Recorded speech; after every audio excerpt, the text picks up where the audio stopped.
Top marriage years, by the way, are 32 for men and 30 for women as of 2022. Oh, another hill that we're over. Well, I guess we're not getting married then.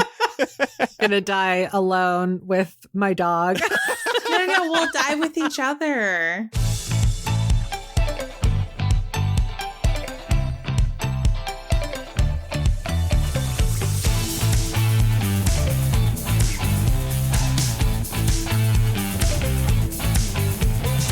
Welcome to Millennial, the home of pretend adulting and real talk. I'm Andrew. I'm Laura. And I'm Pamela. And hey, if you're new to the show, smash that follow or subscribe button so you never miss an episode every Wednesday. And you can visit millennialshow.com for more about the program that we put on here. We are proudly an independent podcast. That message was for any new listeners who might be discovering us on Spotify or elsewhere. For our existing listeners who are like, what the fuck? Why did he just say that? That's so random. You know, somebody who won't be smashing that follow or subscribe button is OJ Simpson. Oh, no. Yeah, I really know. wanted him as a listener. We've been trying to get him on the pod for a while now. He actually lived in Vegas in his later years. Now that I live in Vegas, I follow like the local Vegas Twitter accounts. And of course, they were mentioning where he would frequent. I now know like his favorite bar in Vegas, his favorite cocktail at this bar in Vegas. And honestly, like I kind of want to go there now just to say I went where OJ went. I was going to ask if you did do that because I know you texted us about some people pouring one out for good old OJ over the weekend. Yeah, that's been a fucked up angle of this too, hasn't it? Like seeing people pay tribute to OJ. It's like, pretty sure he did it, y'all. But O.J. Simpson's an interesting figure for us as millennials because when that whole case was happening, when the trial was happening, we were all pretty darn young. I remember vividly still my parents following it, tuning into the news, Same. The trial every day. To me, I just didn't really care for it. I didn't know what was going on. And I didn't really look into the details of this case until The People versus O.J. Simpson aired on FX. And this was an adaptation of Jeffrey Toobin's book. It was produced by Ryan Murphy. It was an excellent series. It taught me so much. So to anybody who was young during that case and didn't follow it and might be interested, especially now that he's passed, check out that show. Did you two follow it when you were younger? I mean, my parents definitely did. I do remember the Bronco Chase. Like, I remember seeing that live, but I didn't really understand it. Outside of that, I was more familiar, I think, with like all the late night talk show jokes that you would hear everywhere.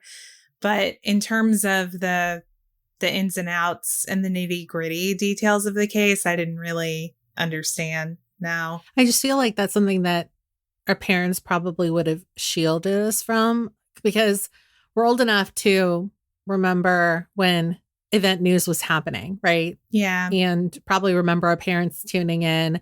Laura and I have talked about the day Diana died and how our moms were glued to the TV, for example, or a little bit more of a recent touchstone for us probably would be 9/11.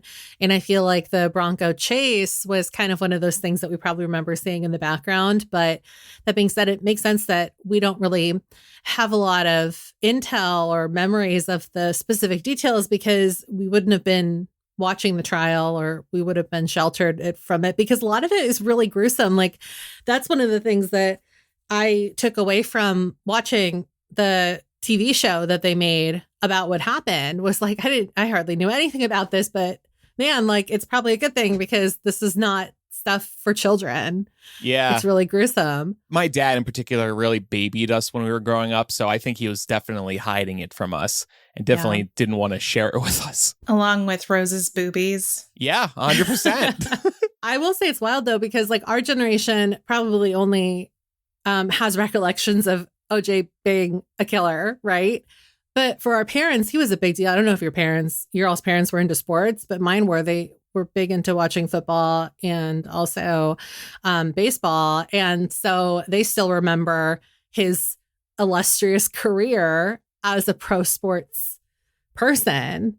And even like my best friend's dad also remembers like watching him with college ball because his like career spanned through that. And I guess he had like an acting career. And these are all things that like I didn't know. And probably most millennials our age or younger don't remember, because all we remember was that he went to trial for maybe killing his wife, and then also the Bronco Chase. Elizabeth said something interesting. She's listening live right now on our Patreon. We got to watch the criminal trial wrap up and jury decision at school.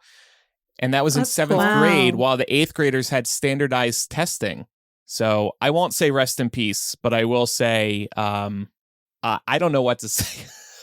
I'm going to go try his favorite cocktail. Good luck down there. Good luck down there, the OJ. Yeah, hope hell is comfortable. Hope Nicole's not waiting for you. Well, something else that we just wanted to briefly acknowledge here at the top of the show, because I feel like it would be weird if we didn't acknowledge it. You probably saw that Iran launched an attack of rockets and drones against Israel on Saturday night. This was in retaliation to the Israeli government's airstrike on a building near an Iranian embassy in Syria, which killed an Iranian general.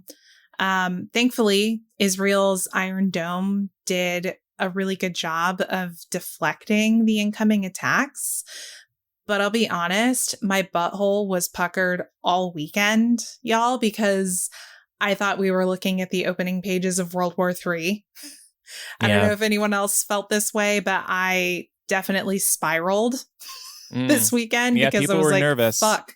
Yeah, no, it's like, oh, great. Here's, the continuing litany of like unprecedented events that millennials get to live through. Like, Jesus, never ends. But I will say I was actually really happy that President Biden told Israel's President Benjamin Netanyahu that the U.S. wouldn't support a counterstrike on Iran.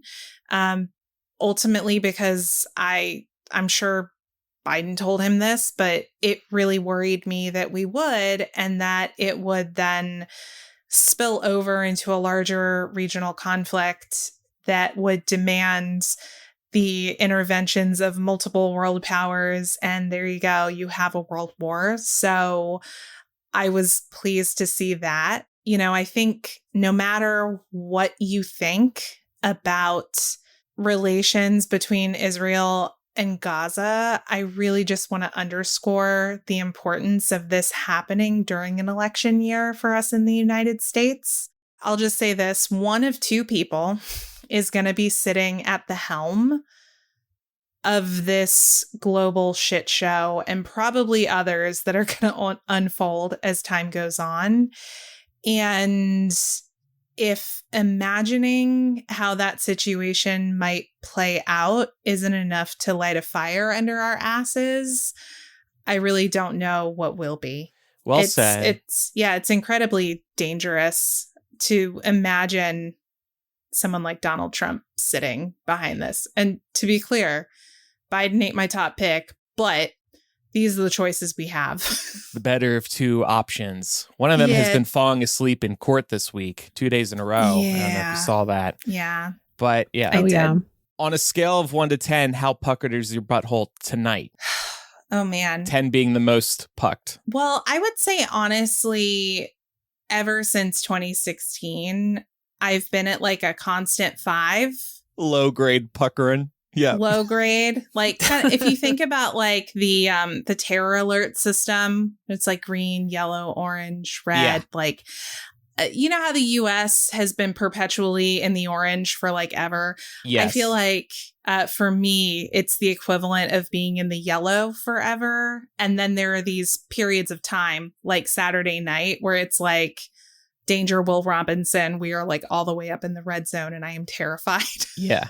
I'm glad you specifically called out 2016 because I have observed, and I may have shared before in this show, I feel like Pokemon Go, which released in 2016, was the last good thing to happen on Earth. It's been downhill from there.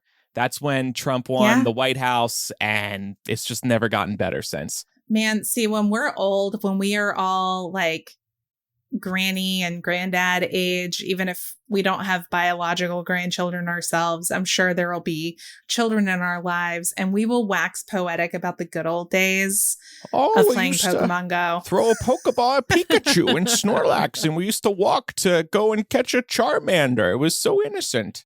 Well, on today's episode, wanted to focus on this interesting piece that we saw in the New York Times titled How 33-Year-Olds, the Peak Millennials, Are Shaping the U.S. Economy. And this looks at how millennials born in 1990 and 1991 are the peak ages in the U.S. population. These people are turning 33 and 34 in 2024. Now, I am currently 34. I'm turning 35 this year, so I'm just outside of this range. In fact, we're all over this hill now, right? So what's the impact of what the writer of this piece calls peak millennials, those who are turning 33 and 34 this year? Their sheer numbers are essentially controlling the economy because they are also at key turning points in their lives. For example, getting married, buying homes, having kids, or not having kids. And they influence the job market. So the impact of those born in 90 and 91 is massive.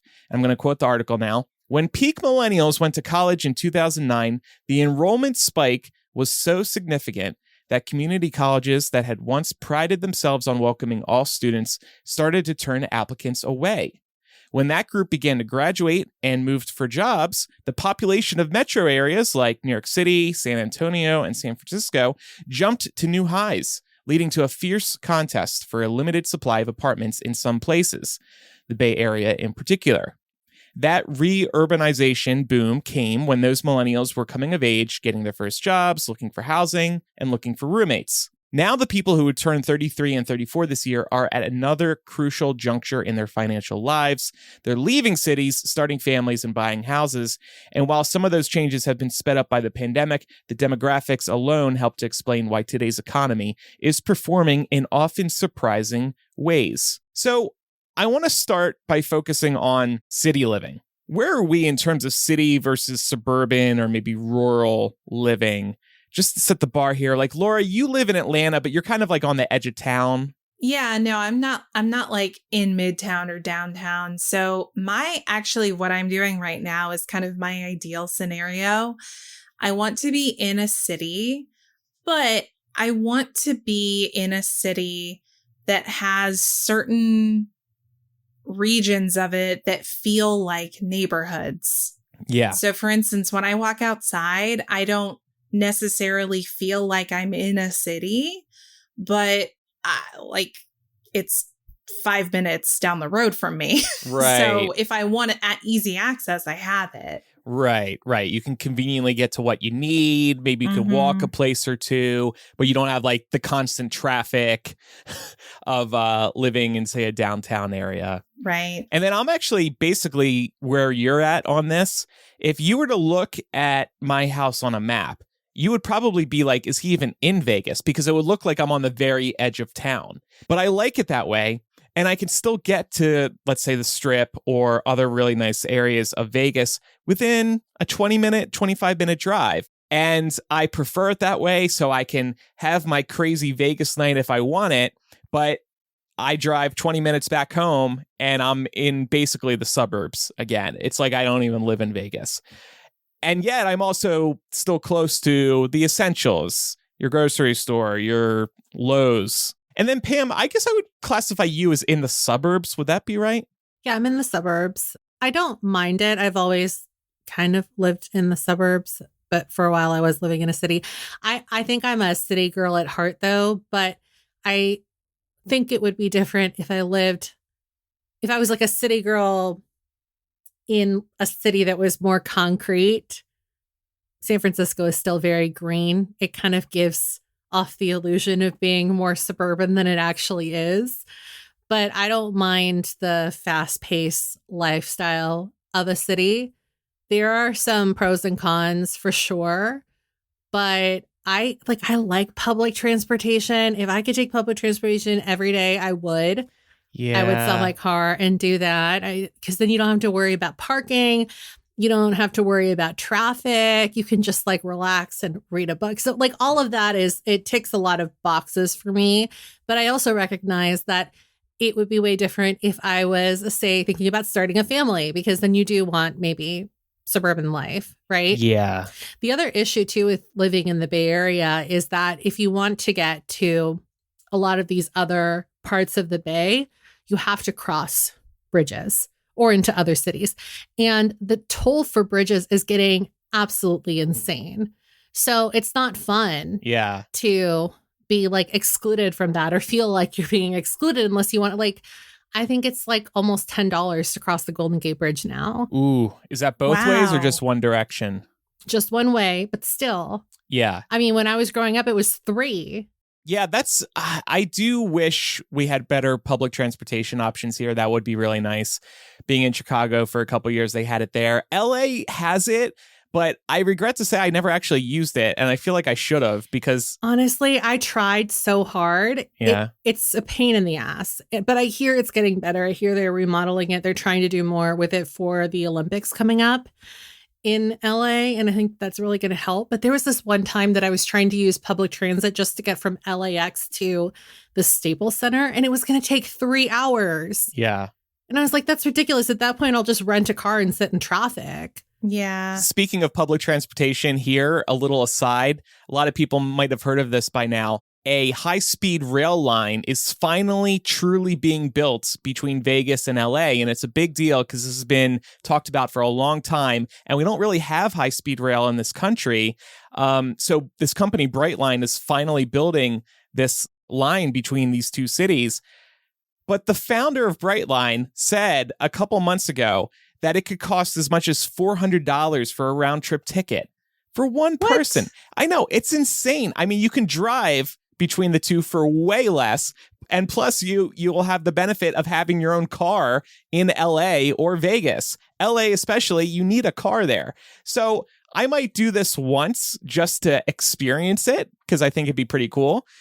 I hope it's not $400 when I do it. I'll try to get a cheaper ticket somehow. Maybe it'll depend on the day of the week. But this is not something that's reasonable for the average person. $400 round trip when you can drive and carpool with people.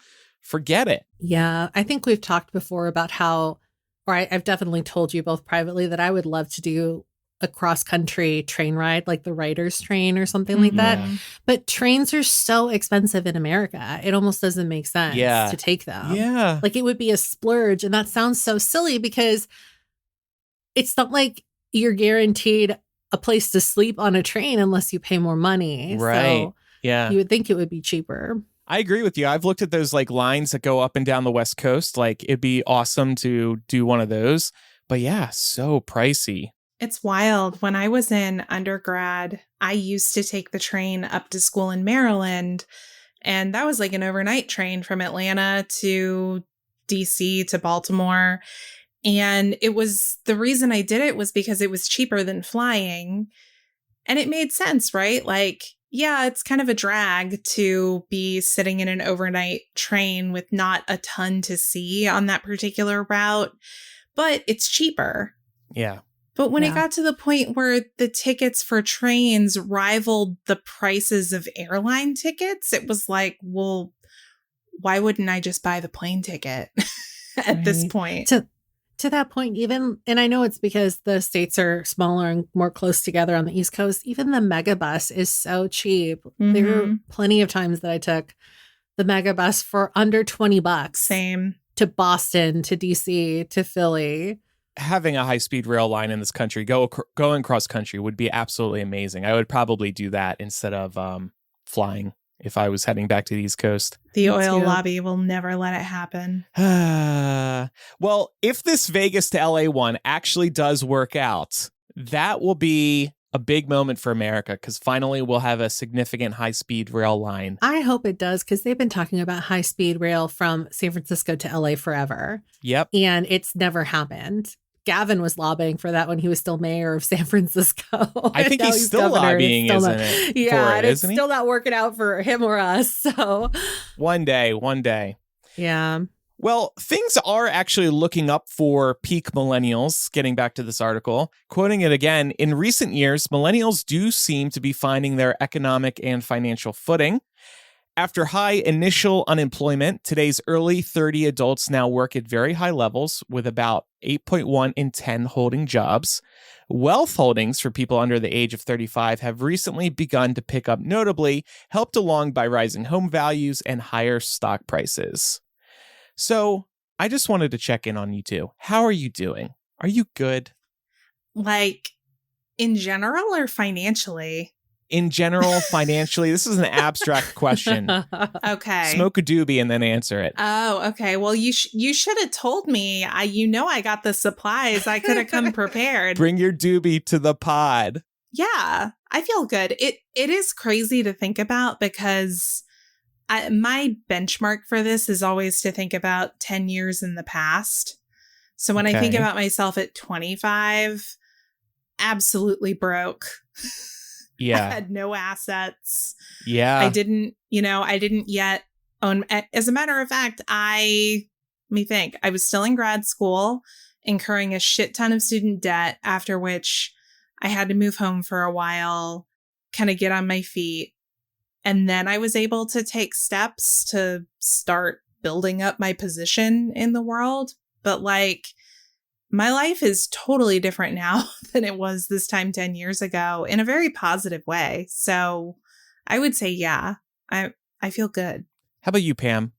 Well, I think it could always be better, right? Yeah. But I Yeah, think of course. that to Laura's point, when you think about like even 5 or 10 years ago, I think that the squeeze was different. Right now, everybody feels squeezed because of inflation and the economy, right? Of course. But I definitely don't feel as squeezed financially as I did even like 5 years ago, I would say. Like, and I gauge that based on like, if I go to the store and I see like a cute dress, then I won't, and it's like $30, I'll be like, okay, that's fine. Yeah. You know, I try not to like spend crazy, but every once in a while, if I do, it's like, I'm not going to feel like I shouldn't have spent those $30 or like that was like too much. Now I'm going to have to choose between like this cute dress and feeding myself. I'm with both of you and all of the points that were just raised. I do feel like I'm living financially comfortably at this moment. And that's not to say I just spend wildly, but when I do want something, when I do want a dress or I do want to go out for a good meal, I'm going to treat myself to it. But that also comes as a result of me not overspending and generally being smart with my money. Laura, you mentioned investing. I did not get serious about investing until 2017, 2018. And I regret that. I wish I started investing before then. And even if it was just little amounts on a monthly basis, but I was doing no recurring investing. And that was especially a big problem for me because I've never worked for an employer and had a 401k match. Now, what am I, like 8 years into investing? I feel more comfortable because I have built up this piggy bank that I haven't had to tap into as an emergency fund, but I could if I needed to. And just doing the calculations about what this investment account that I have will turn into in the future is a very comforting thought as well. And I invest on a monthly basis. So I take comfort in the fact that I can still spend how I would like while also investing, and neither impacts the other. Yeah. It's nice when you can comfortably do that, right? Like I just have automatic like direct deposits or transfers, I should say, going from my checking to my savings. Exactly. Every month. That's smart. And it's really nice to be able to do that and not feel like I have to dip into that or feel like I then don't have enough money to like, you know, I call it like the social fund for like my social fund or say like for the fund spending and stuff like that. So yeah, I feel you. Yeah. I look at the stock market every day. I don't know if you two do that. I'm kind of upset. No. It's bad. I really shouldn't, because it's like there's these down days. Like the past week's been pretty bad. And I'm like, oh boy. But then I just have to remind myself, like, don't worry, it's the long term. It's the long term. Honestly, I just don't look because I'm too dumb to understand it. Red means bad, green means good. Yeah. Open up the Apple Stock app. If you see a lot of red, that's bad. If you see green, that's good. That's all you need to know. Also, Pam, look at all the stock bros that are out there. They might as well be speaking a different language, Laura. Yeah, but here's the thing. If they can get it, you can get it. That's true. I need somebody to explain the stock market to me like you would explain Taylor Swift to Laura. I know a few people personally, by the way, that listen to our show now, and I just know I'm going to get so many texts about this. Being like, I'm going to teach you about the stock market. It's like, please don't. I feel like that's going to ruin our relationship. I feel like a big part of understanding the stock market is first understanding your risk tolerance. Yeah. I work with an advisor who helps me with some investing, and he had me take a quiz to literally map out like, what is my level of risk tolerance? Some people are comfortable being more aggressive. Some people are more conservative. I'm a little more in the middle ground, erring towards the conservative side of things. Mark recently told me that I'm like a boomer when it comes to finances. So I guess that explains a few things. But I think understanding like your own comfort level with investing is like a good first step. I do get that because it's like, I look at like what happened even like most recently with GameStop, for example, and how many of those people just went crazy buying, and then lost all of it. You know, you never want to be in that situation. You just want to be comfortable investing as much as you could stand to lose potentially. Right. Yeah. Exactly. To help you understand finance lingo and good investment strategies, I love this account on Instagram, @Personal Finance Club. He introduces concepts in an easy to understand way. He uses a lot of emojis too. So, you know, he's kind of trying to capture the Taylor Swift crowd. So definitely check him out. Got it. I'm going to save and follow. I am going to go ask ChatGPT for some Taylor Swift stock market analogies to help him out, and we will be right back.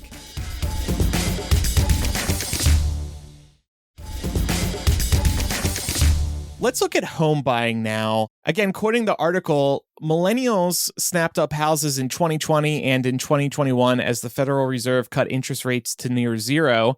That was partly about the pandemic. People wanted space amid lockdowns, but it also reflected that a big group of people were finally far enough along in their economic lives to buy property.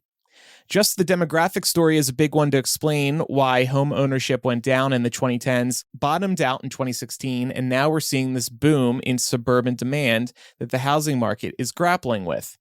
And the wave of millennials now trying to buy could contribute to a topsy-turvy housing market for years to come. The median age for first-time home buying is typically in the mid-30s, according to the National Association of Realtors. Peak millennials are only now approaching that age range. But hot demographic demand is colliding with very limited housing supply following years of underbuilding after the 2009 recession. That has helped to push prices to record levels, where they are hovering even as the Fed tries to slow the economy with higher borrowing costs and steep prices. These are combining with elevated mortgage rates to make the market painfully unaffordable, including for the starter homes many peak millennials would love to buy. So I bought in 2020. Laura, when did you buy? 2017. Okay. What's your interest rate? Do you mind sharing that?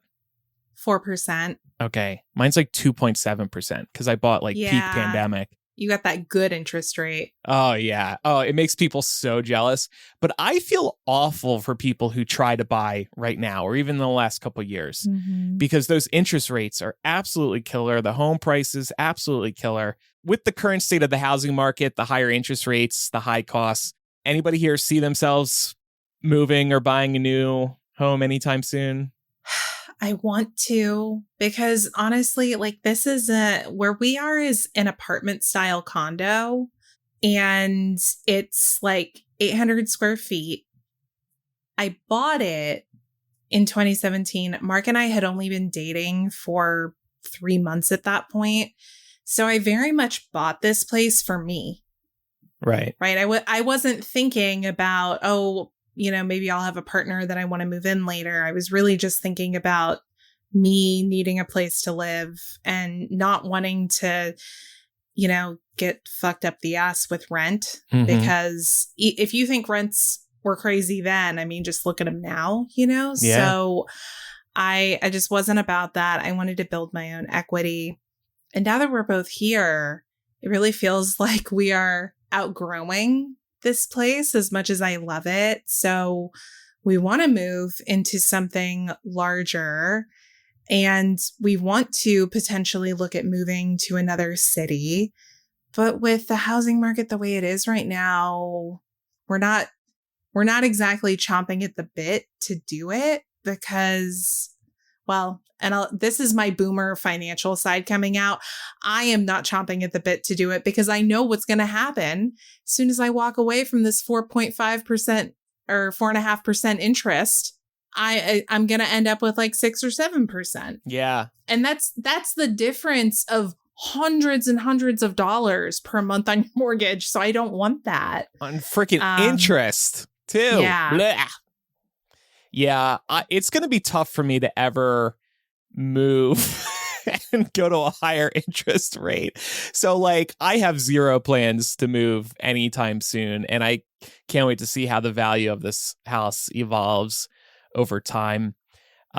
We're also very happy living here, and making a bunch of friends in the last year has helped solidify this place as a home. We'll be here, as a place we'll live for a really long time.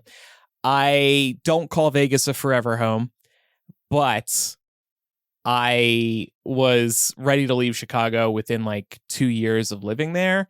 Now I'm approaching 4 years in Vegas, and I don't even dream of moving. So I figure that's a good sign. I got at least another 4 to 5 years, or whenever the city runs out of water.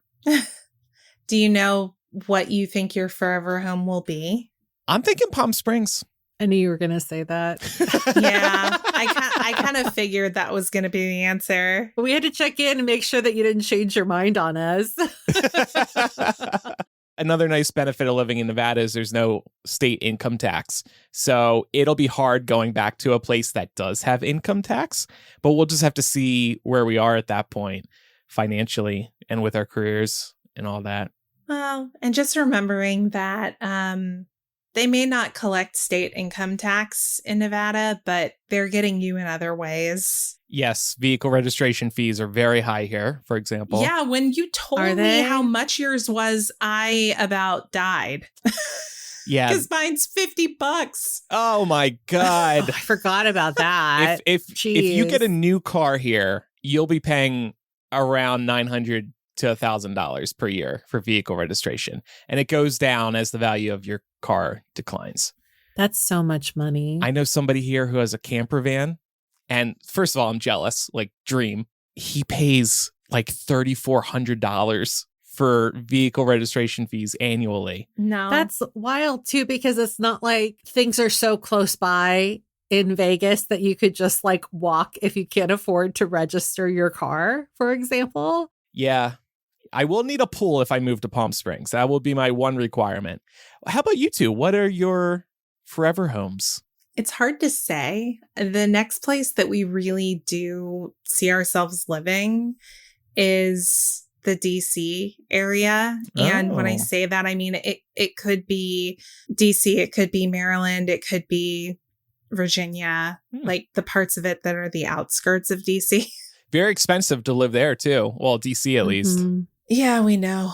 It's the thing. And that's why they're working up to it. Yeah. Well, and this is another thing that again makes me a boomer with finances. So Mark will like show me a place on Redfin, and where my eyes immediately go is the price. And I'll be like, well, immediately, no, that's not in our budget. And he'll just be like, okay, I know that. I'm just trying to show you something that I like about this house.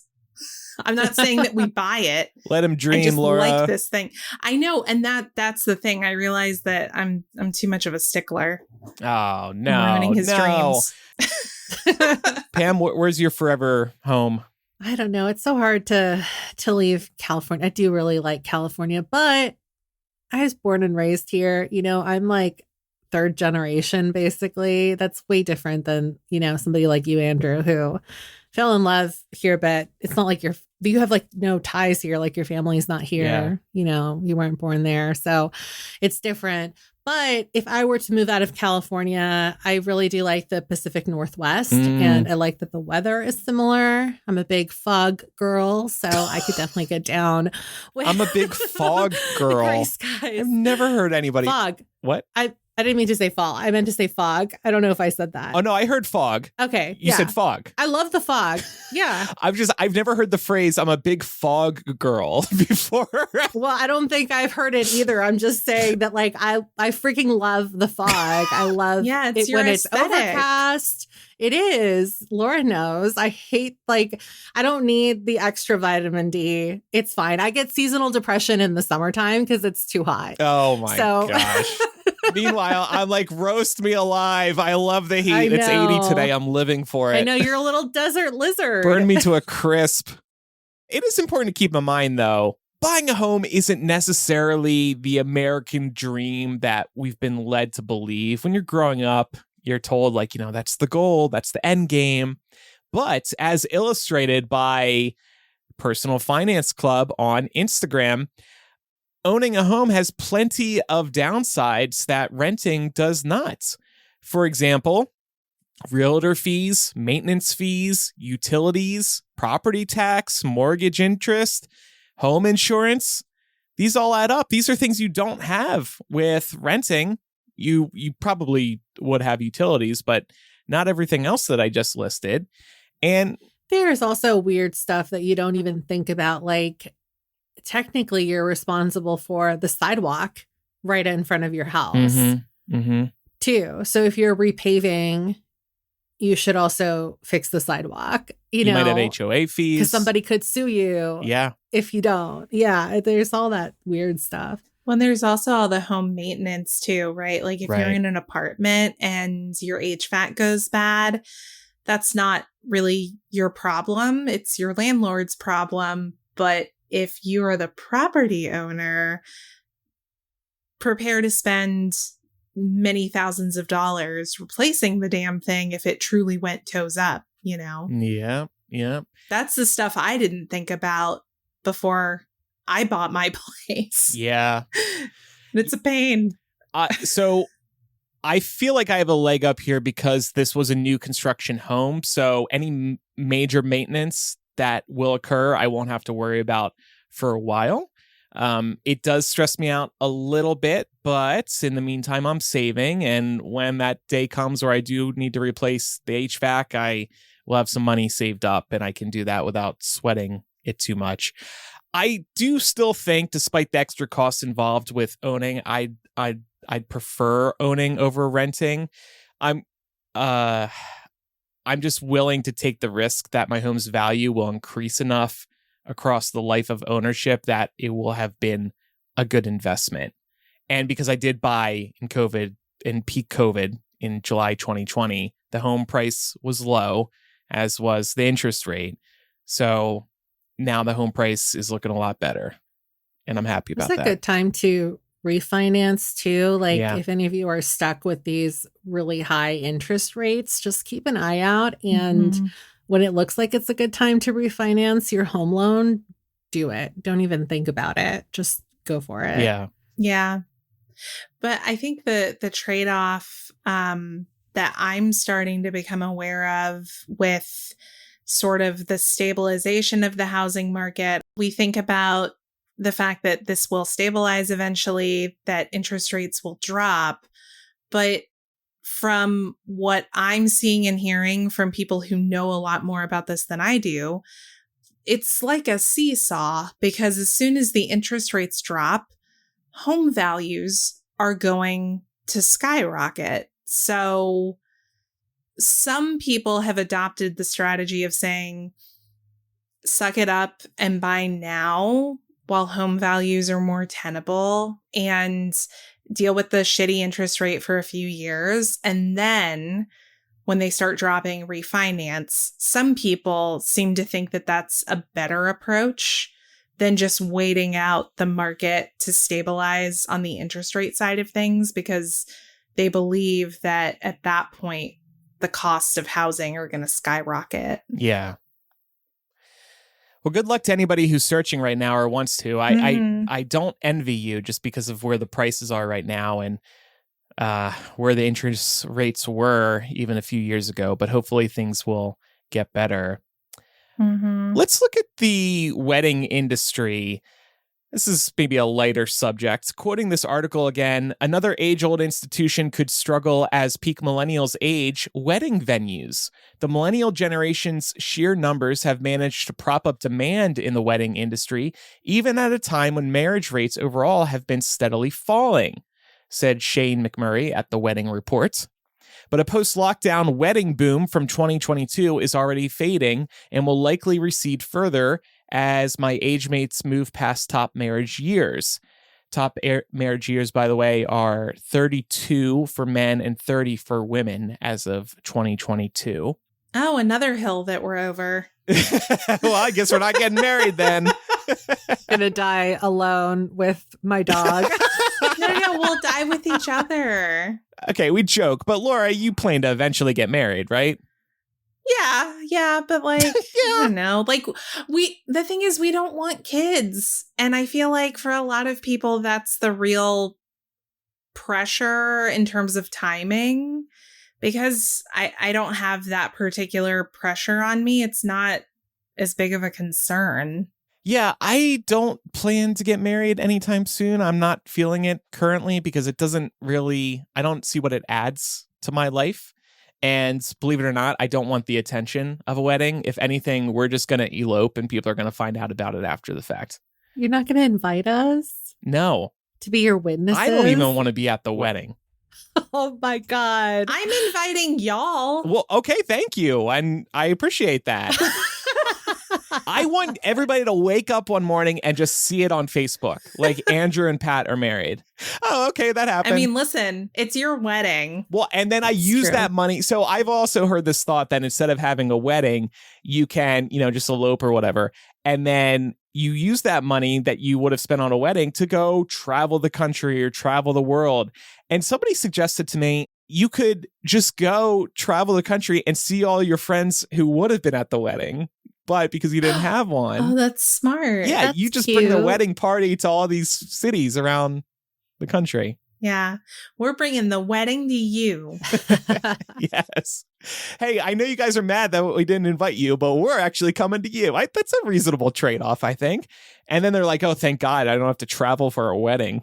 All right, so that's the wedding industry. It's pretty interesting that there was this boom post-COVID, and then it kind of fell off. It's getting expensive to like rent out these venues and stuff like that. Just from what I hear, way more than, because I don't know if I've ever talked about this on the show. But my grandma used to be a wedding planner, party planner, and she would do party planning for a lot of different things. But, you used to be able to like rent an entire, say like rec room for $500. And now that's unheard of. So I know that some people are diverting to having smaller affairs, or if they have a fairly decent backyard, they'll do backyard weddings because it's just getting pricey. So that's kind of like the trade-off that comes with the wedding industry boom in general, is that everything's more expensive. Yeah. Maybe that's what I'll do. I feel like most of the weddings that I've been to in recent history have been outdoors. Yeah. To your point, Pam. Also because there are a lot of more affordable venues that have like economy packages if you're willing to get married outside.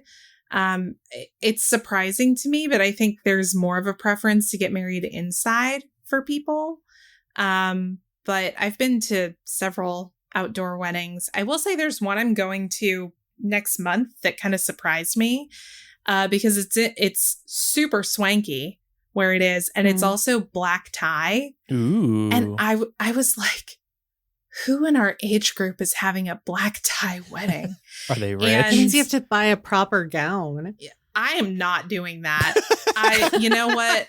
And this is someone, by the way, who I've been friends with like since I was 12. So she knows me.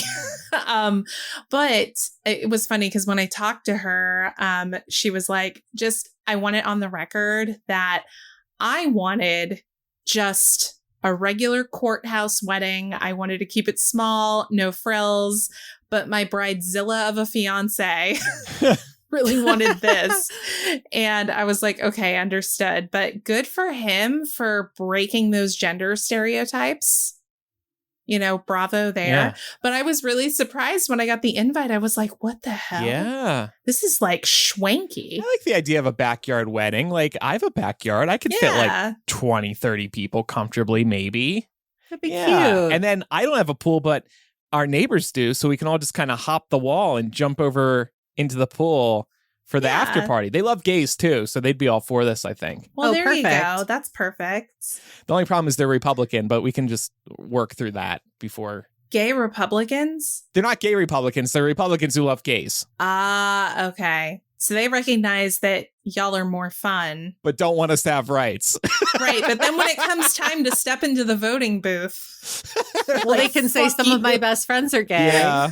Yeah, there you go. They want to roll things back like it's 1864. Oh, man. Oh, I see what you did there. Nicole, now they're cool. I actually don't think they would want that. But Nicole, who's listening live, said, my dad offered us money to elope, partially a joke, but he may have followed through.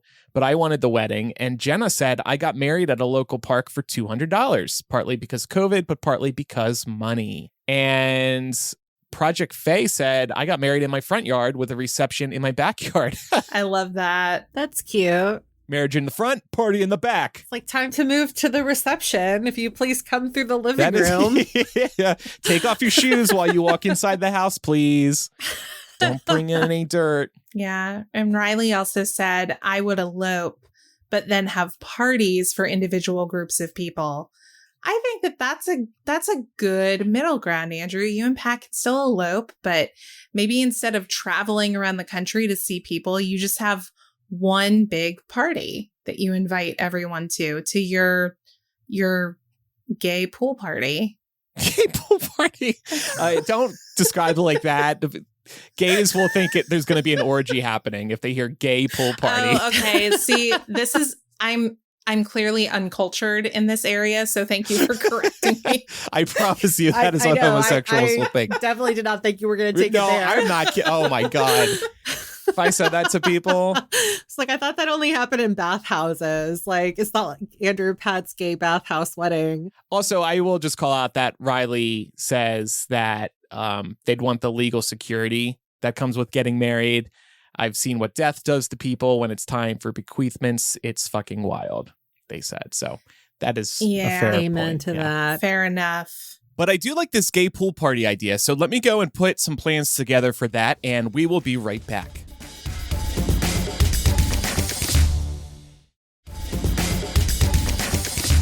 All right, so we've touched on this a couple of times, having children.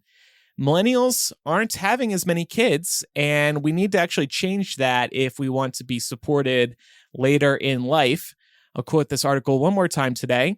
Debt delinquencies for auto loans and credit cards are picking up sharply for people aged 30 to 39 as student loan repayments restart after a pandemic hiatus and put the generation under financial pressure. And today's 30-somethings are having historically fewer kids. While that last one can be chalked up to a wide array of societal factors, people cite financial concerns as one of the top reasons they are not procreating. That decline in childbearing itself could create big economic changes and challenges ahead, specifically around 2055, when people my age will be nearing retirement. If today's 32-year-olds become a huge wave of retirees when they hit their mid-60s, they will be drawing money out of a retirement system that is poised to have far fewer active taxpayers to support it, assuming today's demographic trends do not change. Peak millennials will also be filling up nursing homes with fewer young nurses to staff them, eating at restaurants with fewer servers and cooks to choose from, and in general, taxing an economy with far fewer younger people to support them. So, a pretty grim look at the future if current numbers hold up. It's something I really do not think about much. I don't want kids. Laura doesn't want kids. Pam, do you want a little Pam or Paul? Oh my Little God. Pam or Paul? I don't know. I mean, like, at this point, I don't know. It's kind of weird because I don't think I ever assumed that I wouldn't have kids, but now it's like I'm in my 30s. maybe not. I feel like I could go either way. It would really depend on the right person. And that's on my daddy issues because I'm not having, babies with somebody that's not going to stick around. Yeah. So, Yeah. That's understandable. This writer also wonders if millennials will simply have kids later in life than previous generations have. I could see that. And they point out Yeah. that millennials have delayed other things in life, so why not kids too? Yeah. And honestly, I feel like right now I'm seeing a boom of people in my personal life having babies between the ages of 35 and 40. So I think we'll see some of this. I also know that, the conventional wisdom about having kids is that, particularly for women, your biological clock is ticking. And, I hate it when people say this, but there's that, old adage about like your eggs going stale and things like that. I think it's just important to remember that we have modern medicine now, and women are able to carry healthy babies to term at much older ages than they used to be. So just because you're 35 or even 40 doesn't mean that having kids is completely out of the picture for you. There are lots of really great doctors that you can work with if that is something that you want. But yeah, I feel like I know like 4 people right now who are pregnant, and they're between the ages of 35 and 40. I have another friend who's getting ready to turn 40 who is actively planning to get pregnant. So, I think that it is fair to say that millennials as a generation may have kids later, but the population issue is not just a United States issue. It's a global issue. People in general are not having as many kids as they used to. And yeah, that'll become a global economic problem as time goes on. And to that point, you're starting to see certain countries, and I can't think of any specifically off the top of my head, so I don't want to like start dropping names and then be completely wrong. But I have heard of countries that are basically giving moving incentives for people to transplant over there because they don't have enough young people to fill the job markets anymore. And that's probably a direct result of the fact that people stopped having kids. Or I think it was China that was trying to impose like a 2-child per household rule. And now they're saying, just kidding, like you guys could have more kids, because they're also worried about the same thing happening as well. So yeah, it's almost like the governments of these, major industrialized nations should ask themselves, I wonder why our populations aren't reproducing at the rates that we would expect. Yeah. And what can we do to make our country a better place to have children and give you a better outlook on the future? How about gun control? Yeah. I like that. I know a parent of a 2 or 3-year-old who worries about that a lot. Understandably. Yeah. Sending your kid off to school. I mean, even now, you like, I've gone to my nephew's elementary school a couple times to see them at the school. And they got the schools locked down pretty hardcore these days. Like you have to press a buzzer out. They're like little mini prisons. I know, it's sad. You got to press the buzzer out front, say, what's your name? What are you here for? Then they let you in. Pretty sure when we were in middle school, even high school, none of that was happening. It was an open door policy. They're actually renovating the middle school in my hometown. I was just reading about that in the local news, and it's an open campus too, completely outside and inside. And they were saying that they were going to completely renovate it. And one of the things they were going to put in was security camera footage, but they stressed that they were only going to keep the footage for 90 days and they were going to respect kids' privacy, probably because, when you get to middle school, you start making out or kissing and stuff like that. They wanted the kids to feel like less weirded out by it and stuff. But it's and I grew up in a really safe city. So the fact that parents that have moved there now are still concerned is fascinating to me.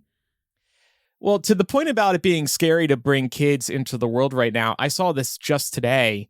If you were born in the U.S. this year, climate change could wind up costing you around $500,000 over the course of your lifetime. That's according to a new study commissioned by Consumer Reports and conducted by consulting firm ICF.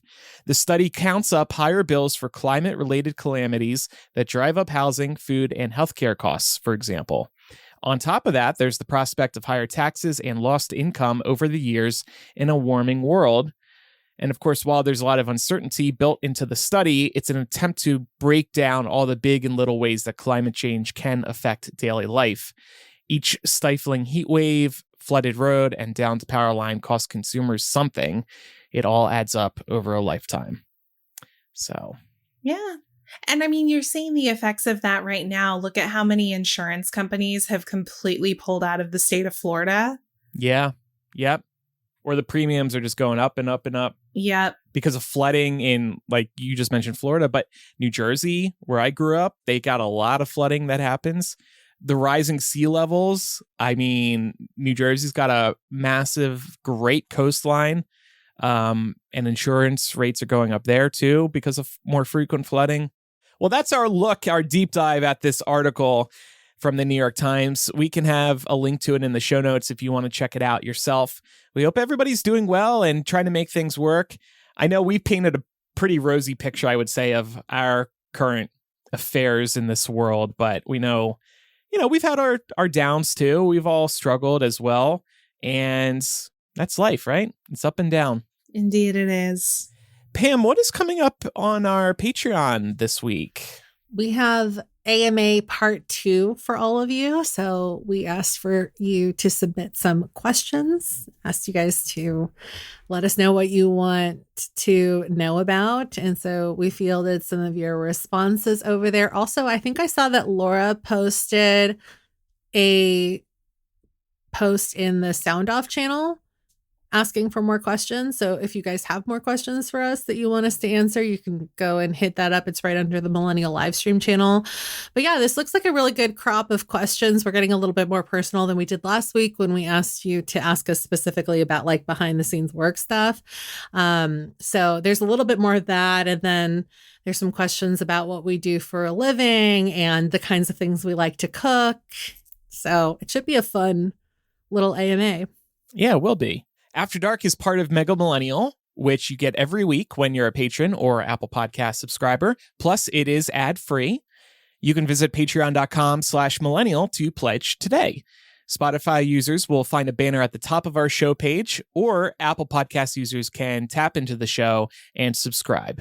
Don't forget our other Patreon benefits, including live stream access, our monthly Zoom hangout where you can shoot the shit with us and listeners for an hour each month, posts where we gather your feedback for reading on air, and much, much more. Apple Podcasts and Patreon also offer 7-day free trials and annual subscription discounts if you're curious about dipping your toe in before you dive into the deep end with us. Dip in with us, then join the party in the backyard. And one last way to financially support us is by going to mugglemillennial.etsy.com. If you need help getting your ish together, we are selling adulting planners. They're excellent ways to stay organized throughout the week. And the planners are not set to any specific year. This is how I stay organized during the week. I don't know about you two, but writing down my plans helps me get my plans out of my head where they're stressing me out onto paper, and then I don't have to worry about them until the next day. All right, time for recommendations. What have you been watching, Laura? I've been watching Fallout on Amazon Prime. Have y'all watched this? No, but It's I keep so seeing good. it. I've heard really good reviews. It's very, very good. And I'm not even that far into it, but just what I've seen so far has been super captivating. And I feel like we'll sit down to watch an episode and I'll be like, okay, just one. And then I have to go to bed. And then I'm like, shit, we got to watch another one. I can't leave on this cliffhanger. So it's that good. Check it out. Based on the video game, right? Yep.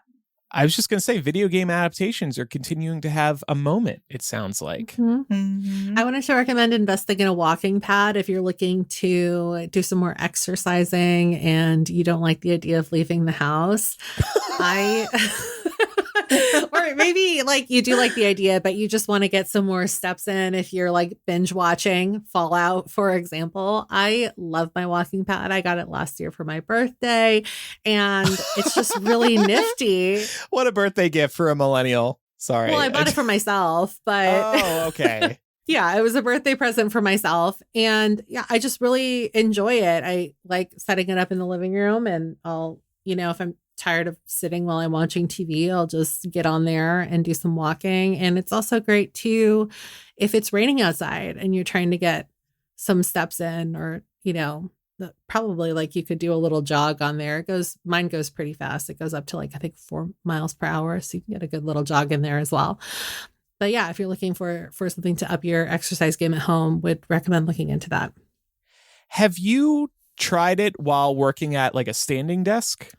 I haven't, but here's the thing. I think that like I have motion sickness in the car too. And I don't think I would be able to like read while I'm walking. And I walk pretty fast. That's my issue too.